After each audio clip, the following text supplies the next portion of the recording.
Shalom à tous, nous poursuivons notre examen sur le sujet de la Trinité. Aujourd'hui, nous allons examiner 2 Corinthiens 13 du verset 13 ou dans certaines versions verset 14 et 1 Jean 5 du verset 7 à 8.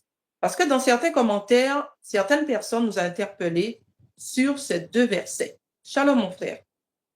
Shalom, shalom à Sœur Nadia et shalom à tous les frères et sœurs qui vont nous suivre. Donc, c'est ça, nous allons examiner aujourd'hui sur ce sujet de la Trinité, 2 Corinthiens chapitre 13, le verset 13 jusqu'au verset 14 et 1 Jean chapitre 5, le verset 7 jusqu'au verset 8. Mais avant que nous puissions commencer, ma sœur, j'aimerais d'abord nous présenter cette vidéo de Joël Tatou qui a fait l'objet de cette analyse et nous allons avancer. Vous le voyez clairement? Vous le voyez? Ok. La Bible déclare au commencement dans Genèse 1, verset 27, 28, 29. Puis Dieu dit, faisons l'homme à notre image et à notre ressemblance. Certains diront que c'est un nous majestueux en français. Loin de là. Lorsqu'il dit faisons l'homme à notre image, à notre ressemblance, lorsqu'on dit faisons, Dieu ne parlait pas aux anges, il ne se parlait pas lui-même à la première personne du pluriel. Mais c'est le Dieu trinitaire qui était en conseil et qui décidait maintenant de créer l'homme. Le Père, le Fils et le Saint-Esprit. Dis amen très fort. Parce que dans la Bible, vous allez voir, même quand vous lisez maintenant la Bible, vous voyez que le Père est créateur, le Fils est créateur et l'Esprit est créateur. On dit Dieu est le créateur. Il y a beaucoup de versets, n'est-ce pas? Mais dans Job, vous allez voir quelque part où Job dit, on va le lire tout à l'heure, Job dit, l'Esprit de l'Éternel m'a créé. Dans Job, on dit, l'Esprit de l'Éternel m'a créé et le souffle du Tout-Puissant m'anime. Donc, l'Esprit de Dieu est aussi créateur.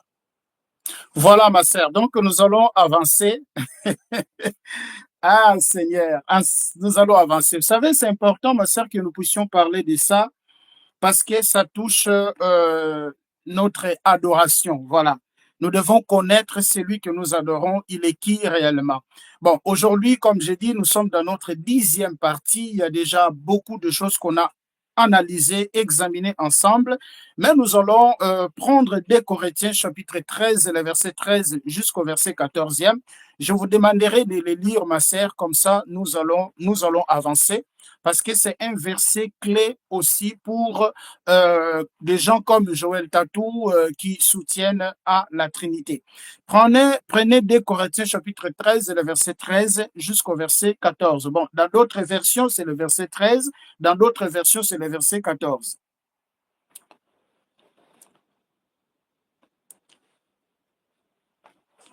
Lisez qu'est-ce qui est écrit là-bas, ma sœur. Oui.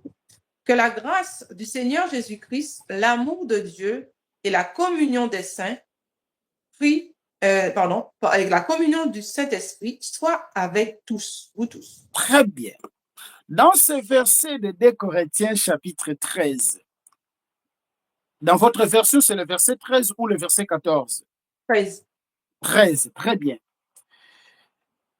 Dans 2 Corinthiens chapitre 13, le verset 13, on dit que la grâce du Seigneur Jésus-Christ, l'amour de Dieu et la communion du Saint-Esprit soient avec tous. Alors, ce verset, c'est un argument pour les trinitaires, des gens comme Joël Tatou, comme Marcelo Tounassi, comme beaucoup de pasteurs qui soutiennent la Trinité.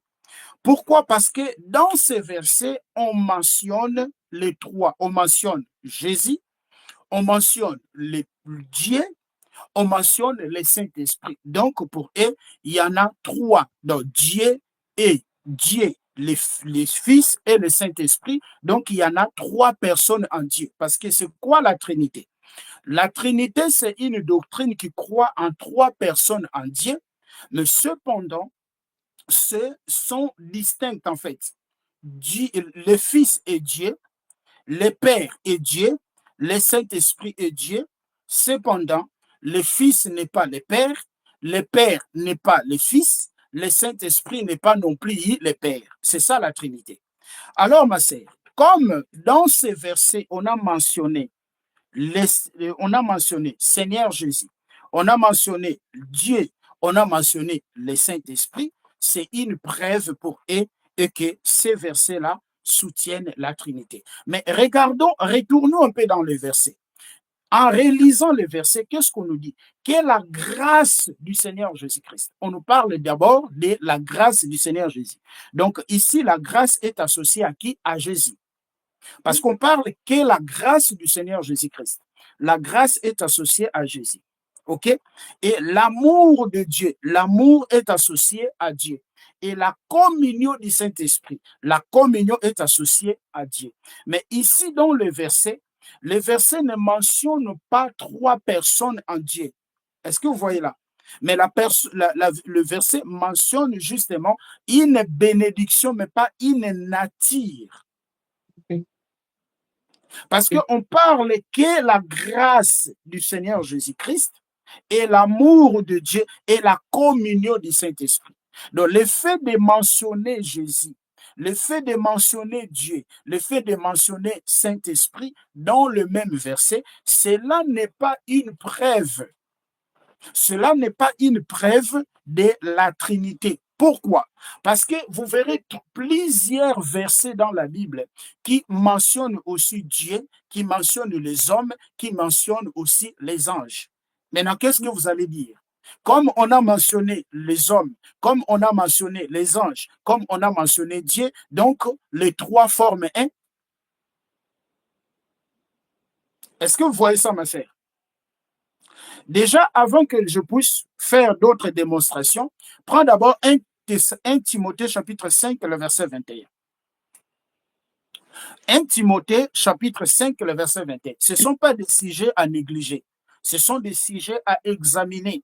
Sinon, nous allons adorer un Dieu que nous ne connaissons pas le nom.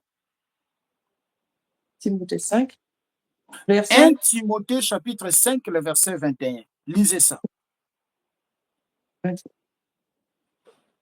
Alors, je t'en supplie devant Dieu, devant le Seigneur Jésus-Christ et devant les anges élus. Ah, écoutez, je t'en supplie devant Dieu, devant le Seigneur Jésus et devant les anges. On a mentionné Seigneur Dieu, on a mentionné les anges, on a mentionné Jésus-Christ. Est-ce que les trois, comme sont mentionnés dans un même verset, sont trois maintenant, forment Dieu? C'est l'unicité de Dieu? C'est la Trinité? Non, non. Pas la Trinité, là. Je ne sais pas si vous m'avez compris. Oui. Dans 2 Corinthiens chapitre 13, le verset 13, on mentionne Dieu, on mentionne Jésus, on mentionne le Saint-Esprit. Et ces versets, c'est un argument fort pour les gens qui soutiennent la Trinité comme Joël Tatou, parce que dans ces versets, on mentionne Jésus, on mentionne le Père, on mentionne le Saint-Esprit. Or, je nous ai dit, le fait de mentionner les trois, cela ne prouve pas la Trinité. Pourquoi? Parce que la Trinité, c'est une doctrine qui enseigne un seul Dieu, mais en trois. Oui. Le Père est Dieu, le Fils est Dieu, le Saint-Esprit est Dieu. Cependant, ils sont distincts. Le Père n'est pas le Fils n'est pas le Saint-Esprit n'est pas le Père. Et je nous ai donné 1 Timothée chapitre 5, le verset 21. Dans 1 Timothée chapitre 5, le verset 21, on voit dans ces versets, c'est Paul aussi qui parle. Paul va mentionner Dieu, va mentionner Jésus, va mentionner les anges. Est-ce que du fait qu'on a mentionné Dieu, on a mentionné les anges, on a mentionné Jésus, est-ce que les trois forment une entité? Non. C'est ça, voilà, c'est pas ça. Voilà. Est-ce que vous voyez ça? Voilà, c'est ça. Cela ne signifie pas que les dieux, les anges et Jésus partagent la même nature. C'est justement une forme que Paul a trouvée pour véhiculer le message. Vous pouvez prendre encore Luc chapitre 9, le verset 29.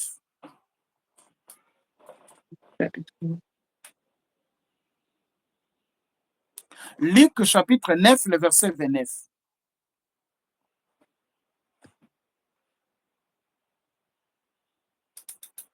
Alors, Luc, pendant qu'il priait, Mhm. l'aspect de son visage changea et son vêtement devint d'une blancheur éclatante.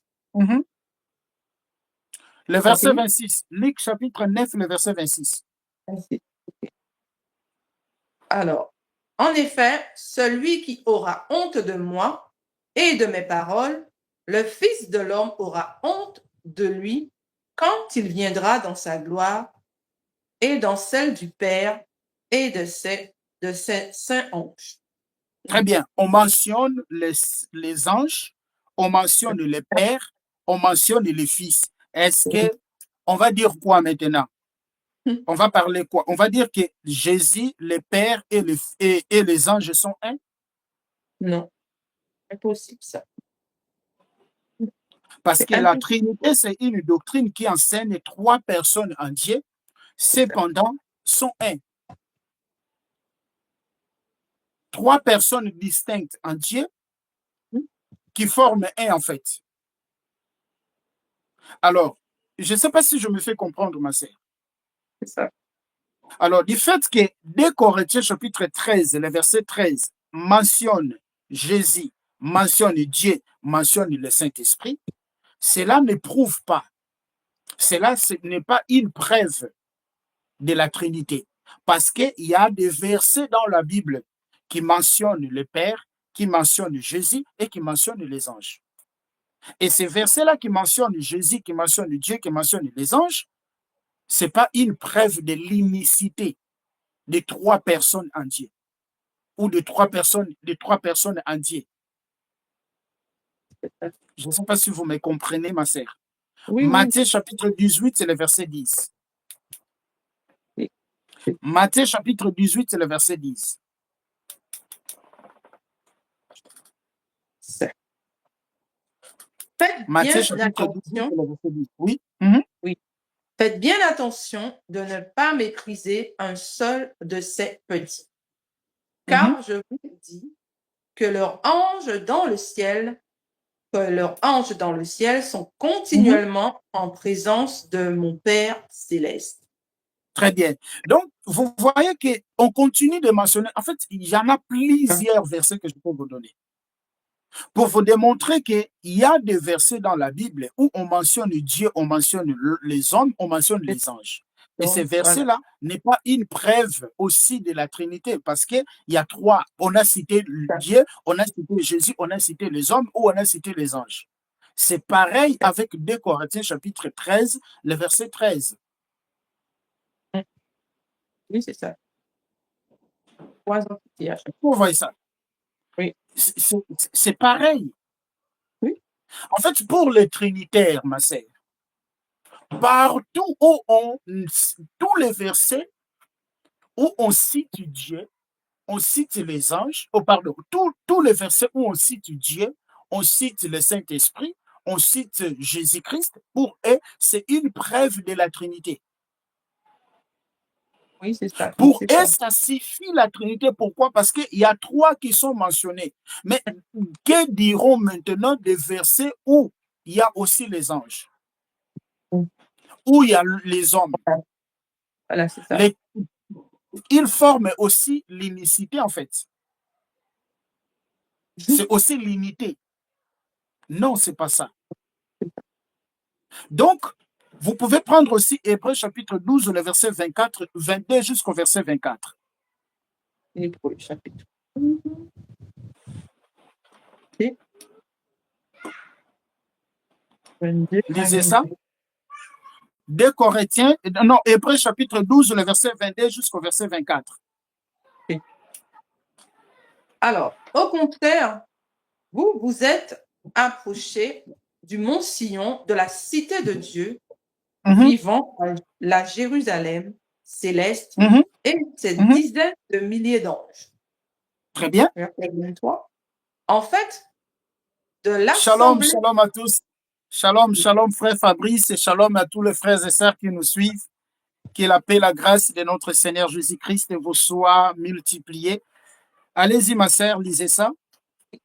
En fait, de l'assemblée des premiers-nés inscrits Mhm. dans le ciel, vous Très bien. êtes approchés de Dieu, qui est le juge de tous des esprits, de tous les esprits des justes parvenus à la perfection. Très bien. Donc, ma sœur, Mhm. je nous ai démontré que dès Corinthiens chapitre 13, le verset 13, ne suffit pas pour démontrer la Trinité, parce que on a cité Jésus, on a cité Dieu, on a cité le Saint-Esprit. Ce ne suffit pas, ne démontre pas ou ne prouve pas la Trinité. C'est Parce ça. qu'il y a plusieurs versets dans la Bible où dans le même verset, on parle de Dieu, on parle des anges, on parle aussi de Jésus. Que diront maintenant de ces versets-là? Les trois là aussi, comme on a cité Dieu, on a cité Jésus, on a cité les anges, ils forment aussi un.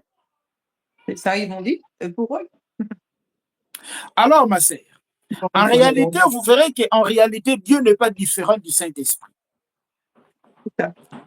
En réalité, Dieu n'est pas différent du Saint-Esprit.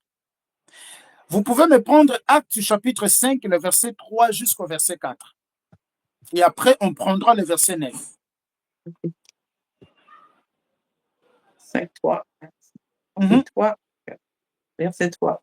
Pierre lui dit, Voilà. Ananias, pourquoi Satan a-t-il rempli ton cœur au point que tu aies menti au Saint-Esprit Mhm. et gardé une partie du prix du champ? Très bien. S'il n'avait pas été vendu, ne te le reste-t-il pas? Mhm. Et après l'avoir vendu, n'avais-tu pas le droit de disposer du prix? Comment Mhm. as-tu pu former dans ton cœur un projet pareil? Ce n'est pas à Mhm. des hommes que tu as menti, mais à Dieu. Très bien. Donc, dans ces versets qu'on a lus, mentir au Saint-Esprit est Mentir à Dieu. égal mentir à Dieu. C'est ça. Donc, celui qui ment au Saint-Esprit, il ment à Dieu automatiquement.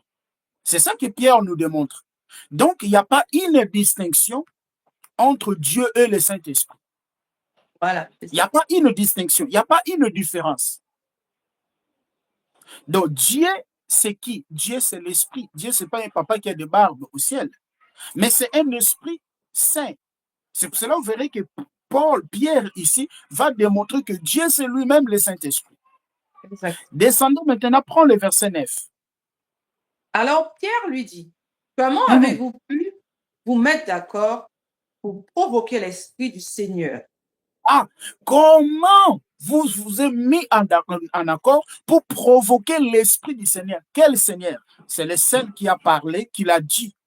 Tu as menti au Saint-Esprit et tu as menti à Dieu.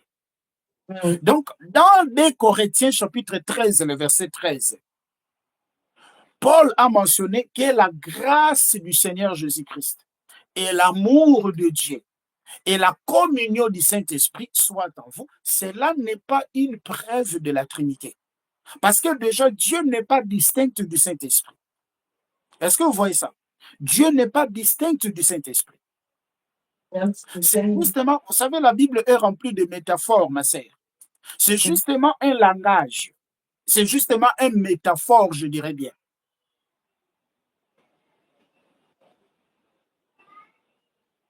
Est-ce que vous voyez ça? Prends-moi encore 2 Corinthiens chapitre 3, le verset 17. 2 Corinthiens. OK. 2 Corinthiens chapitre 3, le verset 17. OK. 2 Corinthiens chapitre 3, le verset 17. Alors, or, le Seigneur, c'est l'Esprit. Ah, or le Seigneur, c'est l'Esprit. Qui est le Seigneur? Dieu, c'est l'Esprit. Dieu. Quand on dit Seigneur, on fait allusion à qui? Dieu, À Dieu. pareil. Quand bien même il y a plusieurs Seigneurs, mais nous avons un seul Seigneur. Qui est le seul Seigneur? 1 Corinthiens, chapitre 5, le verset 6 à 8. Est-ce que vous voyez? Nous avons un seul Seigneur. Or, le Seigneur, là, c'est l'Esprit. 1 Corinthiens, chapitre 3, le verset 16. que la Bible dit. Nous sommes le temple du Saint-Esprit. Nous sommes le temple du Saint-Esprit. Si du moins l'Esprit de Dieu habite en nous, donc l'Esprit de Dieu n'est pas dissocié. On ne peut pas séparer le Saint-Esprit avec l'Esprit de Dieu. Donc, 2 Corinthiens chapitre 13, le verset 13, ou le verset 14 dans d'autres versions, n'est pas une preuve de la Trinité. Exact. Alors, ma sœur, il y a quelques versets qui compliquent un peu. Prends Jean chapitre 14, le verset 16. Je ne sais pas si je me fais comprendre jusque-là. Jean 14, verset 16. Oui. Jean chapitre 14, le verset 16. C'est un verset aussi que beaucoup prennent pour dire que Dieu, il est distinct du Saint-Esprit. Et il est distinct de Jésus. Prends Jean chapitre 14, le verset 16. Ok. Quant à moi, je prierai le Père. Et il vous donnera un autre défenseur afin qu'il reste éternellement avec vous. Très bien. Suivez très bien la lecture que vous avez faite, ma sœur. Ici, c'est Jésus qui dit, « Et moi, je prierai le Père, et il vous donnera un autre consolateur, afin qu'il demeure éternellement avec vous. » Dans le verset 17, l'esprit de vérité que le monde ne peut recevoir parce qu'il ne voit point et ne le connaît point, mais vous, vous le connaissez car il demeure avec vous et il sera en vous. La question, et moi ici c'est qui? C'est Jésus. Je prierai le Père. Donc Jésus va prier le Père. Et il vous donnera un autre consolateur. D'après le verset, qui va donner le consolateur? C'est le Père. C'est Jésus qui va prier le Père et le Père enverra le consolateur. Là, on est d'accord. Oui. OK? C'est Jésus qui va prier le Père. C'est important, ces choses que je suis en train ici d'expliquer. C'est Jésus qui va prier le Père va donner un autre consolateur. Là, on est d'accord. Pour les Trinitaires, voilà, il y a vraiment trois personnes. Il y a vraiment trois personnes. Dieu, Jésus, Dieu et le Saint-Esprit. Jésus va prier son Père, un Père qui n'a pas le nom, et le Père va envoyer le consolateur. On est d'accord. C'est Jésus qui le dit. Prends maintenant, dans le même verset, dans le même chapitre de Jean 14, prends le verset 26. Prends le verset 26. Mais le défenseur, l'Esprit Saint, que le Père enverra en mon nom. OK? Donc, ici, Jésus dit, voilà.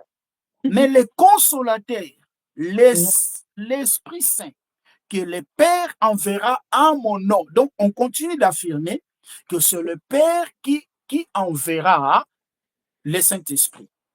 C'est le Père qui enverra l'Esprit Saint.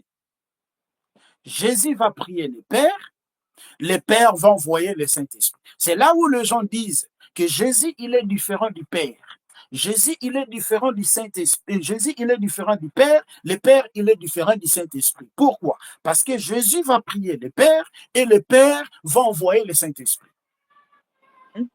Logiquement, c'est comme ça, ma sœur. Mais en réalité, c'est pas ça. En réalité, c'est pas ça. Parce que la Bible ne se contredit pas. Exact. La Bible ne se contredit pas. Si on a déjà démontré dans Actes chapitre 5, le verset 3 jusqu'au verset 4, virgule le verset 9, et que Dieu n'est pas distinct du Saint-Esprit, on a démontré dans 2 Corinthiens chapitre 3, le verset 17, et que le Seigneur, c'est l'Esprit. Dans 1 Corinthiens chapitre 3, le verset 16, c'est le Saint-Esprit qui habite à nous. Romains chapitre 8, le verset 9. Est-ce que vous pouvez le lire, ma sœur, avant que nous puissions avancer? Romains chapitre 8, le verset 9. Verset 9. Alors, nous sommes, voilà. Alors, quant à vous, vous n'êtes pas animés par votre nature propre, mais par l'Esprit, si du moins l'Esprit de Dieu habite en vous. Ah, attends. Vous n'êtes pas animés par la nature propre. Si du moins l'Esprit de Dieu habite en En vous. Là-bas, on nous parle de l'Esprit de Dieu. Mais 1 Corinthiens chapitre 3, le verset 16 nous dit quoi? Nous sommes les temples du Saint-Esprit. Le Saint-Esprit habite à nous. Alors, l'Esprit de Dieu et le Saint-Esprit sont distincts? Non. Non, Non, ils ne sont aucunement. pas distincts. Est-ce que vous le voyez? Voilà, c'est ça. Si du moins l'Esprit de Dieu habite en nous. Mais Mm. 2 Corinthiens, 1 Corinthiens chapitre 3, le verset 16, nous dit que nous sommes les temples du Saint-Esprit. Alors, quel est l'Esprit qui habite en nous? C'est le Saint-Esprit ou c'est l'Esprit de Dieu? Mhm. Quel est l'Esprit qui habite en nous? C'est le Saint-Esprit ou c'est l'Esprit de Dieu? Donc, c'est lui qui a C'est la dit... même chose. Il n'y a pas de Voilà. différence. Exactement, ma sœur. C'est lui qui a dit l'Esprit de Dieu. C'est lui qui a dit le Saint-Esprit. Il dit la même chose. Maintenant, dans Jean chapitre 14, le verset 16, vous avez lu, Jésus lui-même dit, moi je prierai le Père, et le Père vous enverra un autre consolateur. Dans le verset 26, toujours de Jean chapitre 14, Jésus lui-même veut dire, mais le consolateur, l'Esprit Saint que le Père enverra en mon nom, vous rappellera toutes choses. Donc on voit ici Jésus, le Père et le Saint-Esprit. C'est comme s'ils sont distincts. Mais en réalité, ils ne sont pas distincts. En réalité, ce ne sont pas trois personnes. En réalité, le Père, le Fils et le Saint-Esprit, ce n'est pas une preuve de la Trinité. Ne forment pas la Trinité. Il n'y a pas la Trinité. Même quand Jésus dit, je prierai le Père enverra les consolateurs, c'est justement comment dirais-je, c'est justement une métaphore. Je vais nous le démontrer. Prends Jean chapitre 15, le verset 26. Vous verrez que ce n'est plus le Père qui envoie les consolateurs, mais c'est Jésus lui-même qui envoie les consolateurs. 15. Jean chapitre 15, le verset 26. Lisez ça. OK. Quand sera venu le défenseur que je vous enverrai de la part du Père? Quand sera venu le défenseur que je vous enverrai? Qui enverra le défenseur? Qui enverra le consolateur? Or, le défenseur, c'est lui qu'on appelle l'Esprit Saint.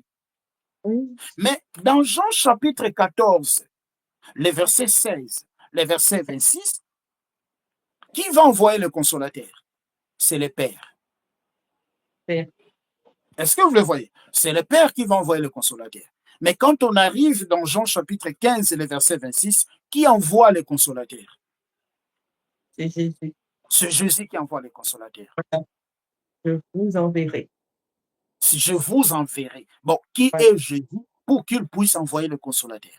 Or, le consolateur, c'est l'Esprit Saint. Or, l'Esprit Saint, c'est Dieu lui-même. Voilà. Une seule personne, il n'y a pas de... On ne peut pas, non, diviser ça, non, c'est pas possible. Voilà. On ne peut pas, il n'y a pas la Trinité, ma sœur. La Trinité, en fait, il n'y a pas un verset qui soutient la Trinité dans la Bible. Je ne le trouve pas. Il n'y a pas la Trinité.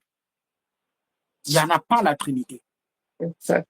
La Trinité, c'est une doctrine, c'est une doctrine, comment dirais-je, c'est une doctrine humaine.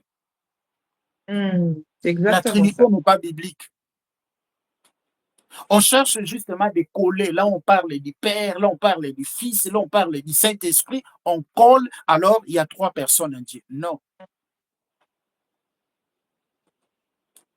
Est-ce que vous le voyez? Jean chapitre 14, le verset 16, le verset 26. Jésus dit que c'est le Père qui envoie le consolateur. Moi, je prierai le Père. Première entité, moi, c'est Jésus, première entité. Deuxième entité, le Père. Troisième entité, le Saint-Esprit. Alors, pour les trinitaires, vont nous dire, non, il y a trois personnes en Dieu. En réalité, non. C'est justement un langage. Exact. Une forme, en fait. Parce que, en réalité, ce n'est pas le Père qui envoie le consolateur, mais c'est Jésus lui-même qui envoie le consolateur. Exact. Mhm. Bon, qui est Jésus pour qu'il envoie le consolateur? C'est Dieu, simplement. Jean chapitre 16, le verset 7. Au 16. Mhm. Jean Verset 16, le verset 7. 7. Mhm, Alors, voilà. Alors, cependant, je vous dis la vérité. Il vaut mieux pour vous que je m'en aille. En effet, je mhm, ne m'en vais pas. Si je ne m'en... Alors, en effet, si je ne m'en vais pas, le défenseur ne viendra pas vers vous. mhm. Mais si je Continue. m'en vais, je vous l'enverrai. Ah, Il Jésus n'a affirme, pas dit que le Père vous enverra. là, c'est Est-ce le que vous le tampon. voyez, ma sœur? Il Oui. vous est avantagé que Mhm. je m'en aille. Qui? Moi, Jésus. Parce que si je m'en veux pas, le consolateur ne viendra pas. Mm. Mais si je m'en vais, Oui, je vous l'enverrai. exact. Ce n'est plus le Père qui va vous envoyer, mais c'est moi qui va envoyer le consolateur. Exact. Alors, comment dire que le Père est Dieu, le Fils est Dieu, le Saint-Esprit est Dieu, cependant, le Père, le Fils n'est pas le Père, le Père n'est pas le Fils, le Saint-Esprit n'est pas le Fils, et le Mhm. Fils n'est pas le Saint-Esprit, ou n'est pas le Père.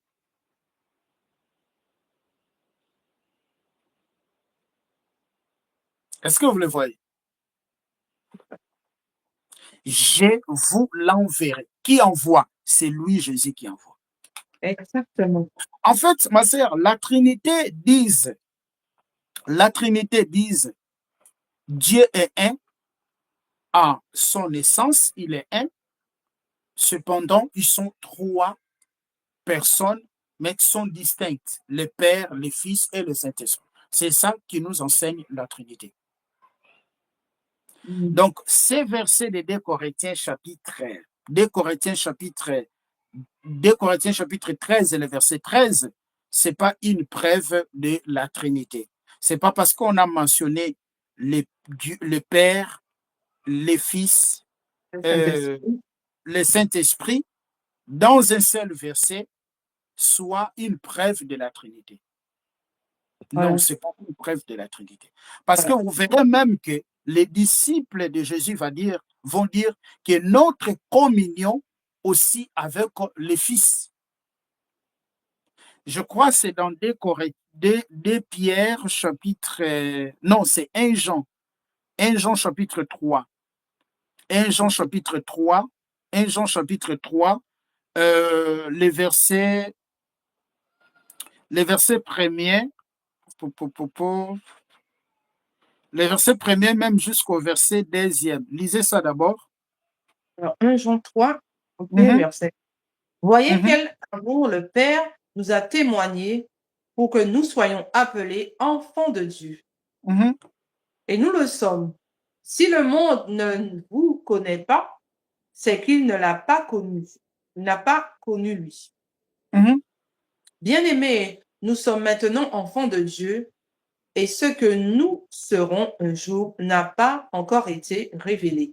mhm, Mais nous savons que lorsque Christ apparaîtra, nous serons semblables à lui parce que nous le verrons tel qu'il est.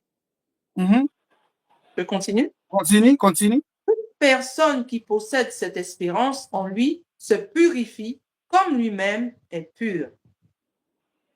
Tous ceux Mhm, qui pratiquent le péché violent la loi, mhm, puisque le péché, c'est la violation de la loi. mhm. Or, vous le savez, Jésus est apparu pour enlever nos péchés Prends et il d'abord n'y a 1 pas... Jean 1, prends 1 Jean 1, le verset 3. Ok.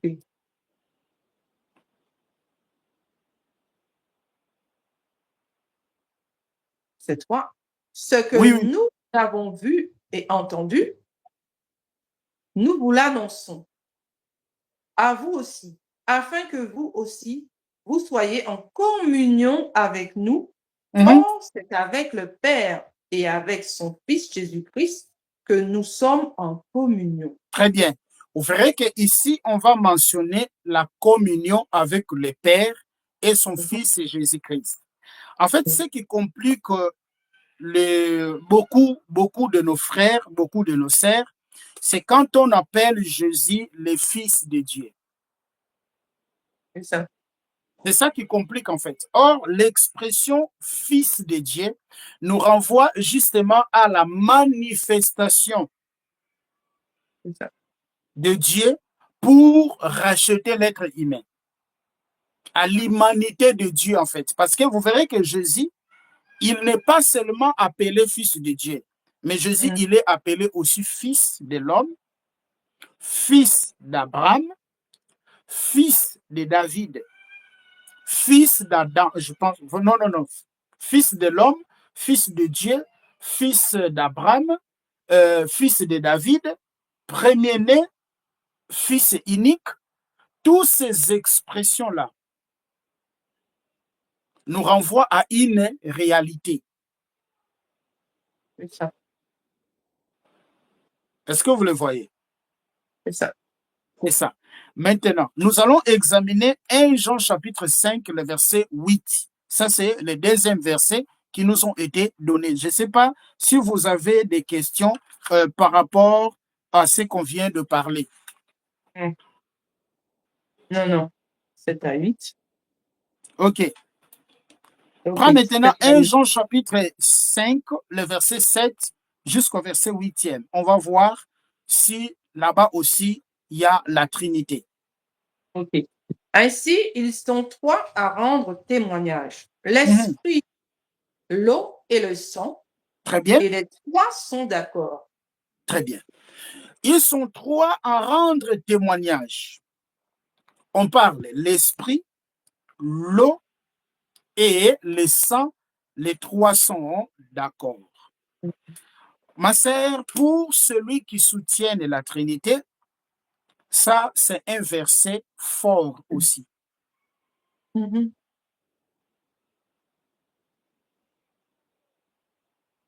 Est-ce que tu vois ça? Pour celui qui soutient la Trinité, ça, c'est un verset clé. Mais d'abord, je vais vous poser la question. De quoi Jean parle-t-il dans ces versets? Jean parle de l'eau, le sang et esprit. Oui. Est-ce que l'eau, le sang et esprit ensemble aussi forment une trinité? Oui. Pourquoi maintenant Jean va parler de l'eau, sang et l'esprit? Continue la lecture. Prends-moi les versets 6 jusqu'au verset 12, ma sœur. Vous allez comprendre. 6 à 12. Donc, je remonte. OK. Mhm. C'est lui, Jésus-Christ, qui est venu à travers l'eau et le sang, Mhm. non avec l'eau seulement, Très bien. non avec l'eau seulement, mais avec l'eau et le sang. Et Très c'est bien. l'esprit qui rend témoignage. Très bien. Ici, Jean est entré parce qu'il y avait les gens qui ne croyaient pas que Jésus, il est venu comme un être humain. Il a existé comme Oui. un être humain. Il y avait les gens qui ne croyaient pas. C'est pour cela, Jean maintenant va évoquer. Il est venu avec l'eau, le sang et l'esprit a rendu témoignage. Oh, quand Jean parle de l'eau, il fait allusion au baptême que Jésus a eu. Lorsque Jean parle du sang, il fait allusion à sa mort. Lorsque Jean parle de l'esprit, il fait allusion au témoignage divin.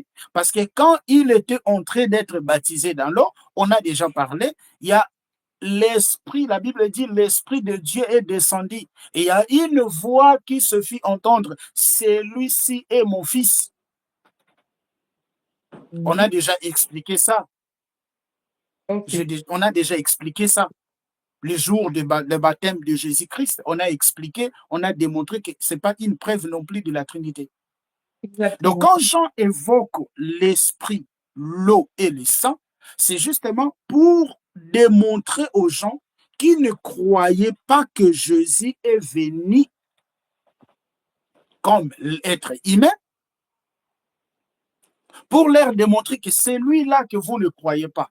Il est venu avec l'eau, il a été baptisé, il a été mort et a eu un témoignage divin. Est-ce que vous voyez ça, ma sœur? Continue la lecture jusqu'au verset 12.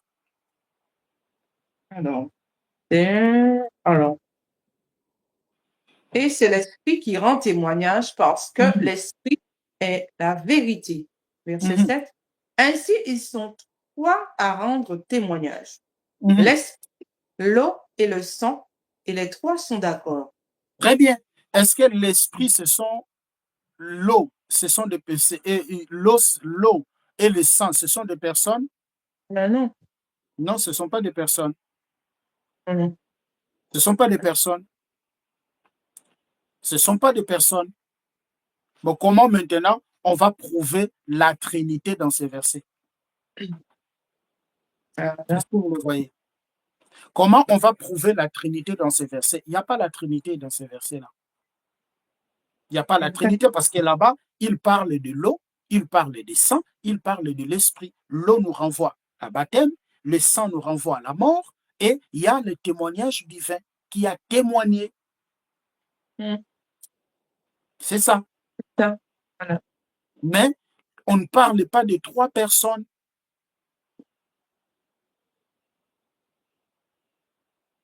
On ne parle pas de trois personnes. Je ne sais pas si vous avez une question, ma sœur. On ne parle pas de trois personnes. C'est le témoignage de trois.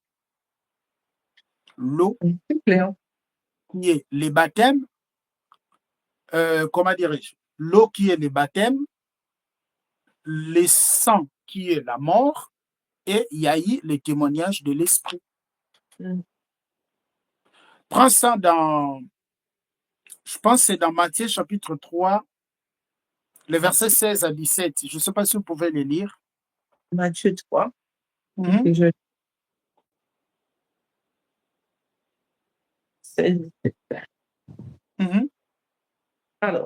Alors, dès qu'il fut baptisé, Jésus sortit de l'eau.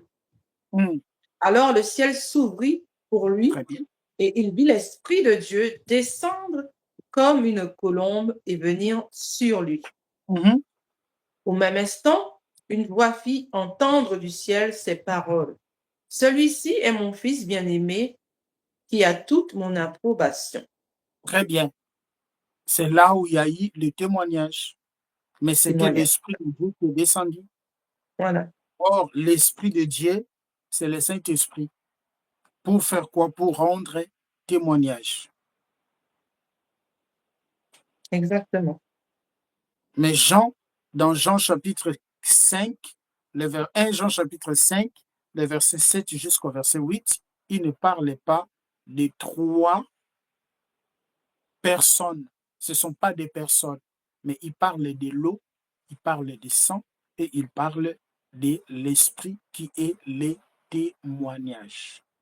Exact. Et l'autre fois, je vous avais démontré que l'esprit qui est parlé en haut, c'était pas distinct avec l'esprit qui était descendu. On avait vu Néhémie chapitre 9, le verset 13. Je ne sais pas si vous pouvez le prendre encore, ma sœur, comme parce qu'on a évoqué ça, c'est important. Néhémie chapitre 13, le verset 9.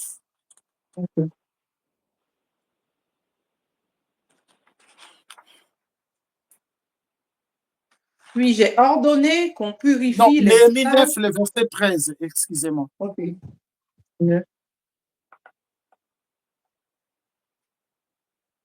Verset 13.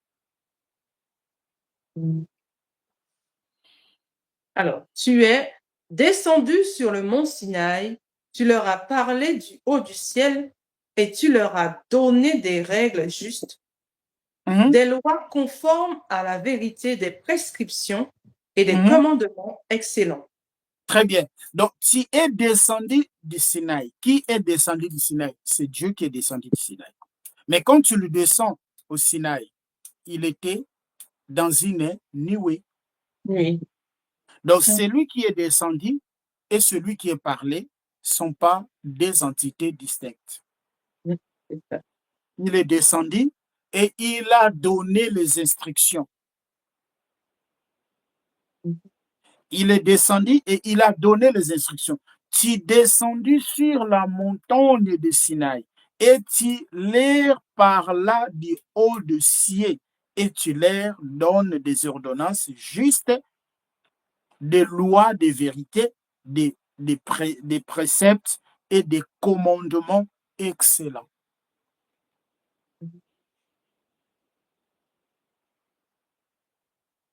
Est-ce que vous voyez ça, ma sœur? Donc, celui qui était descendu et celui qui est parlé, c'est pas des entités distinctes. C'est comme ici, celui qui était descendu sur le mont Sinaï et celui qui est parlé du haut du ciel, c'est pas non plus des entités distinctes. Or, lorsque vous prenez Deutéronome chapitre 32, le verset 39, je ne sais pas si vous pouvez le lire. 32. Mhm.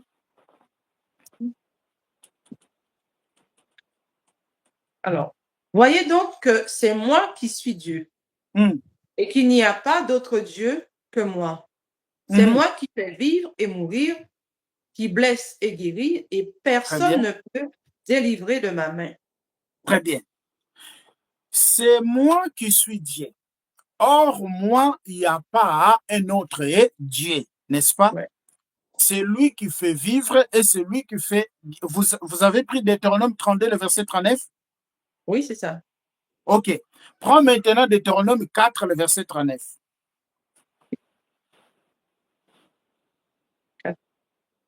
39.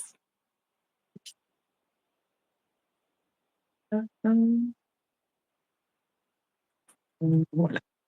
Sache donc aujourd'hui et retiens dans ton cœur que c'est l'Éternel qui est Dieu, en haut dans le ciel et en bas sur la terre, et Très qu'il n'y bien. en a pas d'autre.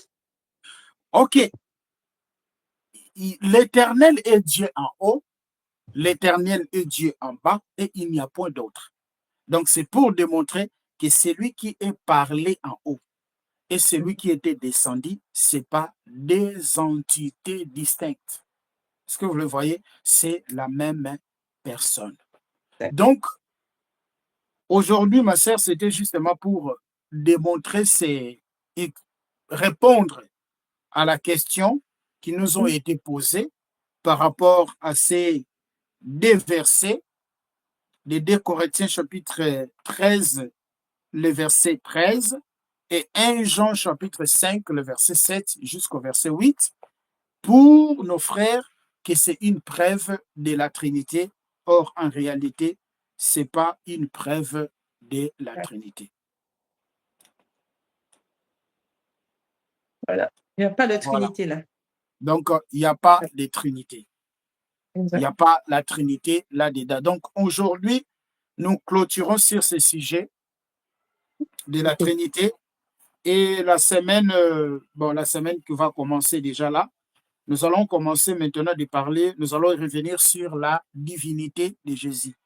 On prendra si Jésus est Dieu, pourquoi lorsqu'il était sur la croix, il a dit Père, pardonne-leur car ils ne savent ce qu'ils font. C'est le verset que nous allons examiner et après nous allons avancer. Voilà. Donc nous sommes arrivés à la fin. Je ne sais pas si vous avez une question ou les frères qui nous suivent, s'ils ont une question par rapport à la Trinité ou un verset sur la Trinité. Oui, oui. Je ne sais pas. Sinon, bon, on s'est dit à la prochaine. Je vois toujours les frères qui mettent des commentaires sur les voiles, les lacets, tu dois porter les voiles, couvrir la tête. Bon, on reviendra pour expliquer sur ce sujet. Oui, comme c'est pour prophétiser et prier. C'est marqué. Voilà. Quand il faut prophétiser, Prophétiser il et faut prier. avoir voilà, il faut avoir la tête couverte. Voilà. Mais on va y revenir parce qu'il Voilà. y a des termes grecs là-bas qu'il faut expliquer. Ok, c'est ça. Voilà. Il y a des termes grecs qu'il faut expliquer. Et c'est important. Mhm. Et je ferai ce live, pas comme ça, directement sur YouTube. On va passer, Avec, on va passer dans, voilà, dans l'autre plateforme là pour présenter des termes grecs.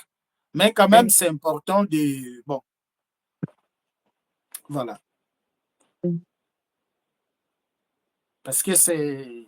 Aujourd'hui, il y a... Voilà, il n'y a pas la Trinité. Il n'y a pas la Trinité. Il n'y a pas la Trinité. exact. Donc, on va d'abord traiter ce sujet de la divinité de Jésus, ma sœur, et après, on reviendra pour expliquer ces versets-là sur Mhm. la voile, parce que déjà, la Bible dit que la fille, le, le chevet de la femme, c'est déjà une voile, Gloire. une Mhm. gloire, voilà. Donc, il y a, Ouais. il y a, il y a, il y a des termes à expliquer dans ces, dans Faut ces expliquer. versets-là de 1 Corinthiens 11 là. Oui, oui. Parce que si vous les lisez, prends 1 Corinthiens 11, le verset 5. Ok. 1 Corinthiens. 11, le verset 5. Ok, d'accord. Alors, je lis. Alors, toute femme, en revanche, qui prie ou qui prophétise, la tête non verte, déshonore son chef à elle. Très bien. Donc, Mhm. toute femme, au Oui. contraire, en fait, il ne faut pas seulement prendre le verset 5, je dirais bien. Mhm. Il faudrait commencer au verset premier, lire le contexte. Oui. De quoi Paul parlait-il? Ok. Qu'est-ce qu'il voulait dire? Et aller derrière des termes grecs. Mhm. Ok, c'est ça.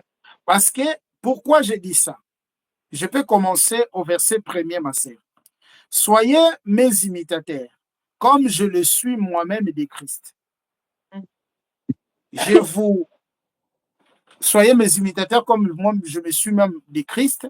Je vous lis de ce que vous soyez, de ce que vous vous souvenez de moi à tous égards et de ce que vous retenez mes instructions telles que je vous l'ai annoncé.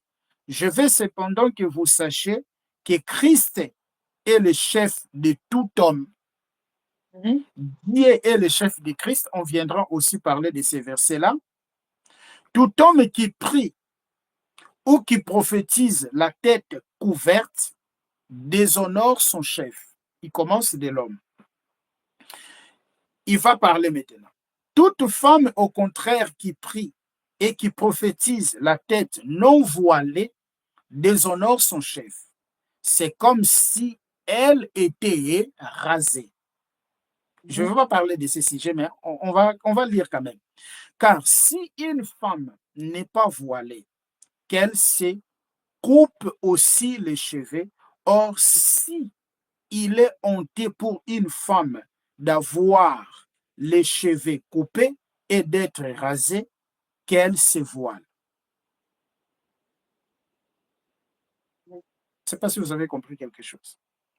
L'homme ne doit pas se couvrir la tête, puisqu'il est l'image et la gloire de Dieu, tandis que la femme est la gloire de l'homme.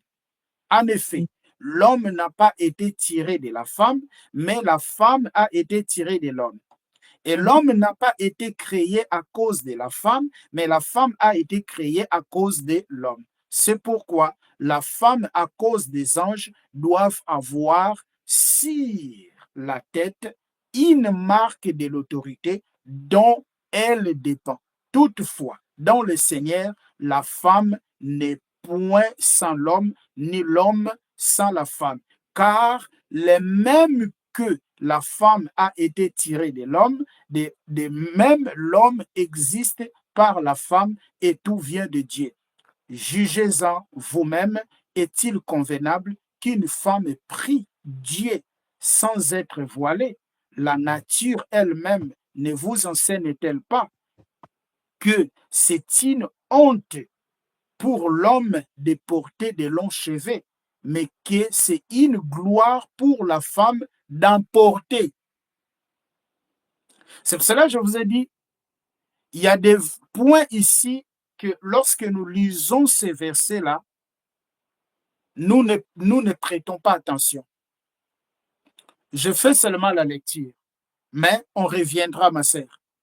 Oui, c'est On ça. reviendra. Il faut entrer dans des textes grecs pour avoir une meilleure compréhension. En réalité, ce n'est pas une obligation. Est-ce que vous le voyez? Ce n'est pas Ouais. une obligation. Ce n'est pas une obligation. Vous pouvez porter le voile. Oui. Vous pouvez être voilé ou non aussi. Ce n'est pas une obligation, mais c'est pour cela que je vous avais dit, comme on n'a pas encore pris le temps de parler de ces versets-là, regardez des textes grecs, regardez le contexte, dans quel contexte Paul a parlé de ça. Oui, c'est ça. Il y aura toujours des commentaires, en fait. Il y aura toujours des commentaires sur ce sujet. Ma sœur, il faut se voiler, il faut se voiler, il faut se voiler. Pourquoi? Parce que beaucoup de gens ont pris ça comme une obligation. Or, en réalité, ce n'est pas une obligation. Mais il faut l'expliquer, il faut le démontrer avec des textes grecs Exact. pour que nous ayons une meilleure compréhension. Donc, voilà, ma sœur. Donc, notre rendez-vous est pris dans notre prochaine vidéo où nous allons avancer maintenant sur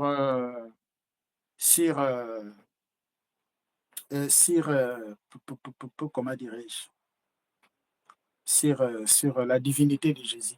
Et il y a le frère Martin a dit c'est une obligation, mon frère. Oui, bon, oui, j'ai dit, bon, oui, c'est une obligation. Bon, voilà, je dirais c'est une obligation. Donc, nous allons porter seulement. C'est une obligation, mais nous reviendrons pour examiner ça. Nous reviendrons pour examiner ça. Moi, je défends la saine doctrine. Je défends la saine doctrine. Voilà. Je suis un défenseur de la saine doctrine. On ne peut pas briser ce qui est écrit, mais il faut examiner. On comprend ce qu'on lit, mon frère. Martin, t'inquiète pas. Oui, je comprends ce que je lis. Que la femme doit être voilée. C'est ça que je dis. La femme doit être voilée. Mais aussi, Paul va dire que les cheveux de la femme aussi, c'est une gloire. Et alors, c'est toujours important d'aller derrière des textes grecs pour Voilà, comprendre. Donc, comme ma sœur, nos frères et sœurs qui nous suivent sont dérangés sur ce sujet, alors je vous demanderai de d'être voilé dans notre prochaine live. Alors là, Voilà. Et frère Martin, nous allons. mon Dieu. Voilà. Donc, on a demandé à notre frère, à notre sœur, dans notre prochaine live, qu'elle soit voilée. Merci. Pour ne pas que ça soit, et jusqu'à ce qu'on viendra expliquer ça, bon, si c'est ça, mais pourquoi pas. Et voilà, ma sœur. Donc, c'est ça. Donc, on va couvrir les voiles.